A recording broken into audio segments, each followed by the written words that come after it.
آپ کبھی اکیلے بیٹھے ہو، اکیلے، بنا کسی دوست، بنا کسی فیملی کے، صرف اپنے خیالوں کے ساتھ، جہاں ہر سوچ ایک نئے غم کا دروازہ کھولتی ہو، جہاں ہر یاد، ہر وجہ، ہر منظر دل کو توڑتا ہو۔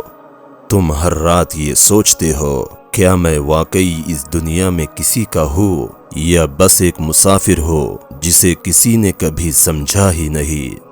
مگر ایک وقت ایسا بھی آتا ہے جب آپ کا دل خود آپ سے کہتا ہے تو ہار نہیں سکتا، تیرے اندر ابھی بھی روشنی باقی ہے۔ جب دنیا سے تھک جاؤ تو ذرا اپنے رب کے سامنے جھک کر دیکھنا، وہ اکیلے پن کا وہ ایک لمحہ تیری زندگی کا سب سے خوبصورت موڑ بن سکتا ہے۔ کیا تمہیں یاد ہے کہ تم کس لیے پیدا ہوئے ہو؟ دنیا کی دولت، عزت، شہرت کے لیے نہیں، تم پیدا ہوئے ہو ایک ایسے سفر کے لیے جس کی منزل دنیا نہیں، جنت ہے۔